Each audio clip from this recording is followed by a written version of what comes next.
right. We are about to start our next presentation on deep learning and also using some of the graphical visual aspects of learning that we saw a little bit about in our first conversation, our first presentation with Ron Robertson from Picmonic. As we get this last one loaded up and set up, I just want to make another announcement for anyone that may have joined later in this event. Might not be aware of what's going on exactly. My name is Chase DeMarco. I'm your host for this event and the founder of FreeMedEd. And we put this event on, or we've been planning this event for many months now to bring you free and informative resources to benefit your medical education. And this goes from a lot of actual study material type resources to personal training type resources to, as you saw in our last conversation, our last presentation, even meditation and how that can benefit students, learners, and physicians as well, decreasing stress, increasing resilience. So we cover anything that we find could be useful for you, the student audience, or mostly student audience. Our next presentation is also going to tackle the topic of deep learning, and this is from the CEO of DrawItToKnowIt. If you are unfamiliar with that, there will be more details in this screen, and we'll try to upload some more information into the chat box to the right. And we are going to get started here, I believe, in about 2 minutes. So I'm going to leave you again, and I'll be back after the presentation. Hi, I'm Adam Fisch. I'm the founder and editor-in-chief of DrawItToKnowIt. I'm also a practicing neurologist. I graduated from Indiana University in 2004 from medical school, and then I did neurology training at WashU until 2008 and sleep medicine after that. I'm very excited to be talking to you today about something that's near and dear to my heart, which is the concept of deep learning. So when we think about learning, we can really break it down into two different types: flash memorization and deep learning strategies. And the best way to kind of imagine it is that flash memorization is a photograph. It's a static image. Deep learning strategies are movies. And the key difference that we're looking at there is that in a movie, there's a story. There's a beginning, there's a middle, and an end that allows us to anticipate things. It allows us to group various concepts. And at the end of the day, it's far more memorable than a static image of which we can only sort of visually inspect. How this applies to medical school is that medical school is not complicated, but it is arduous in that there's a sheer tonnage of information that has to be learned. A lot of it's forgotten, but our goal is to learn it, retain it, internalize it, and use it in our careers. It's quite sad the amount of information that you'll consume and store briefly and then forget. And we don't want to do that. That's not our goal. It is definitely shown that people who apply deep learning strategies for information retain the material far better, no matter what that deep learning strategy is. For my part, I started with the concept of drawing out information when I was asked to teach the 12 cranial nerves to a group of residents. I spent a month building this monograph of the origin, course, and termination of each of the 12 cranial nerves. And then when I handed it in, my mentor, Bill DeMeyer, said, "That's great, go put that on the shelf. Now I want you to teach the material." And so I took to this sort of chalk talk style, which was you stand at the whiteboard with markers and you deliver the information. And when I went to do that, I realized that even after building this entire book of information, I hadn't really learned the material. And that was why it was so important that I ultimately taught it. In order to learn the material, I had to apply many different principles. one of which is a key strategy called chunking, which is taking information, breaking it into packets, and each of those packets has a through line, and then you're really learning similarities and dissimilarities between core information within that packet.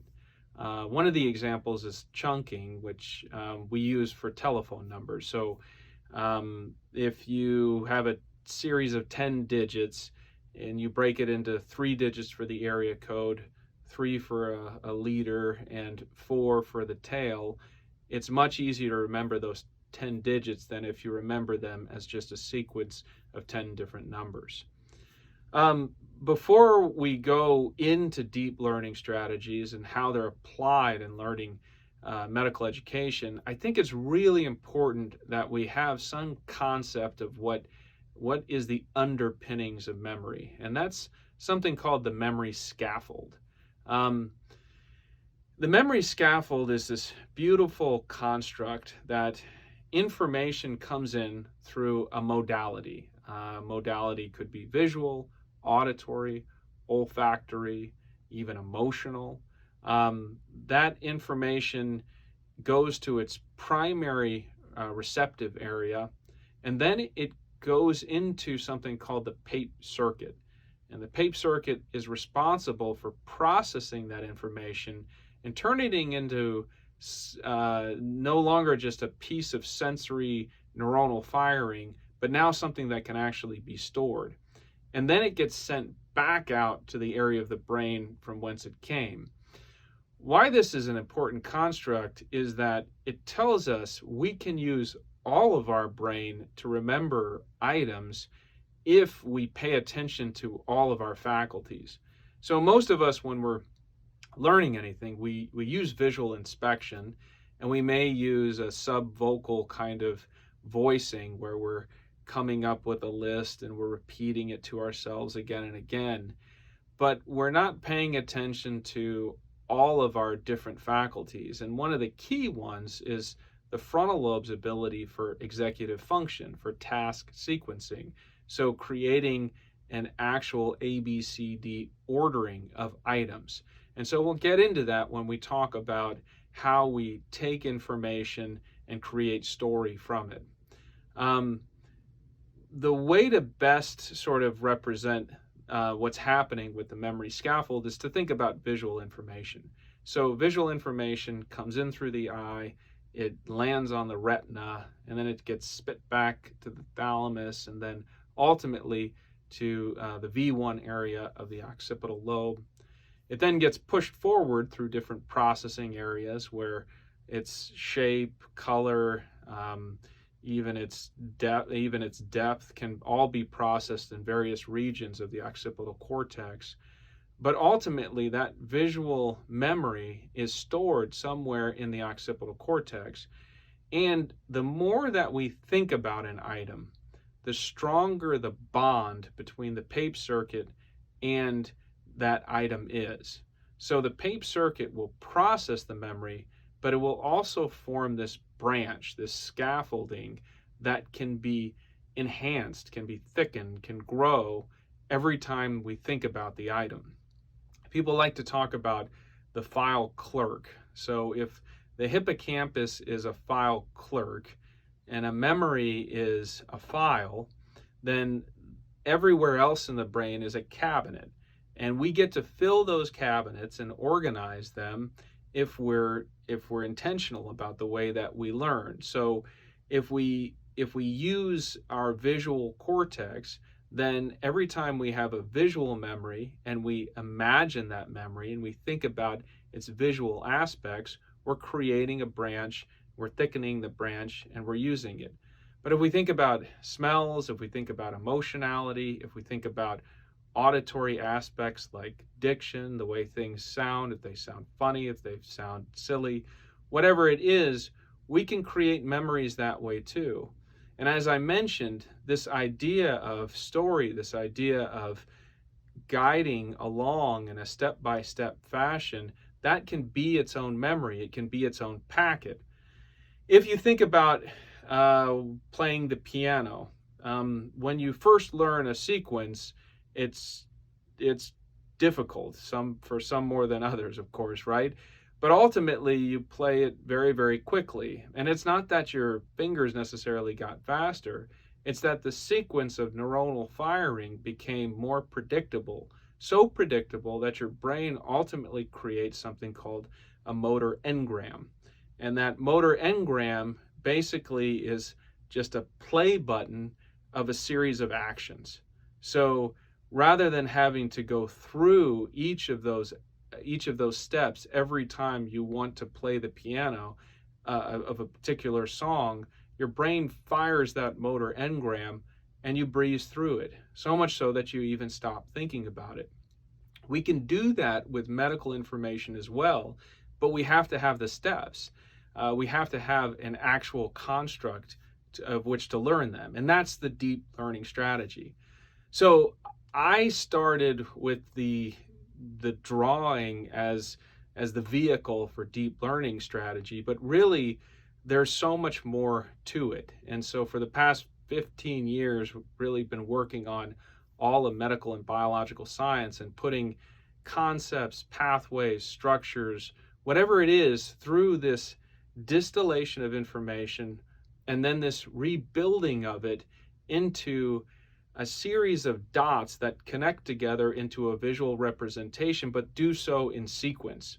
So the work that I've done is to take any information, start with a blank page, lay out the simplest, most broad concepts first, and then create images that are reproducible and rehearsable, that are really just packets of information. So when you start on something, it's always a struggle, right? But once you learn the sequence that happens, and once you hear the information that's related to it, then every time you do it, you're rehearsing all of that information and you're becoming faster and faster. And that area, that memory scaffold that goes to that engram gets stronger and stronger and stronger. So you can already see how this takes shape with the cranial nerves. You're going to first break them into their 3 different families. You're going to define the through line of that family. You're going to indicate who exemplifies that and who disobeys those laws. And you're going to do this in a sequence that you can actually rehearse. The visual is simply a way to connect a series of dots. It's not about an artistic approach, although sometimes accuracy is incredibly important, and so those dots have to be placed in the right position. But what we're doing, for instance, with DrawItToKnowIt is not creating some illustrative representation, but rather a mechanism to contain a story. Before I end, what I'd like to impress upon you is that medical education is not written in a way such that you can easily break the information down and rebuild it for yourself.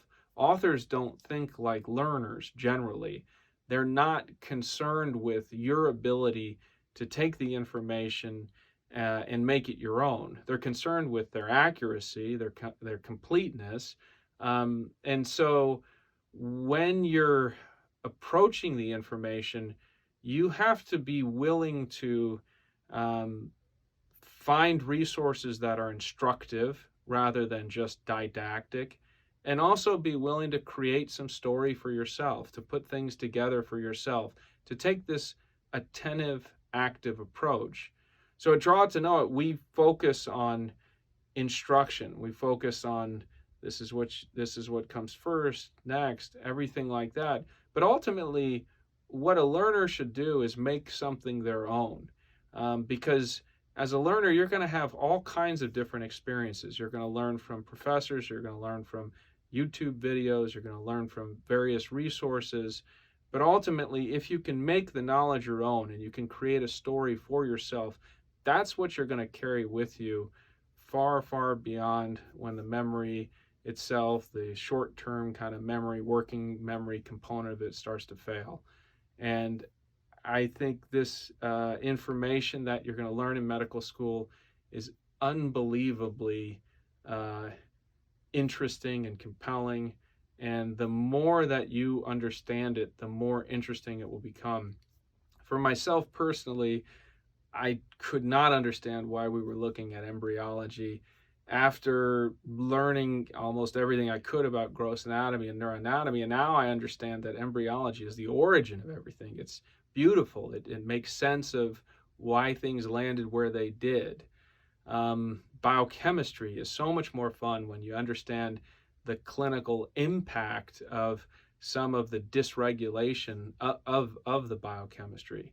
So I hope this has been enjoyable for you. I hope that you can change the way that you learn to a more active learning approach, because it'll be way more satisfying in the end.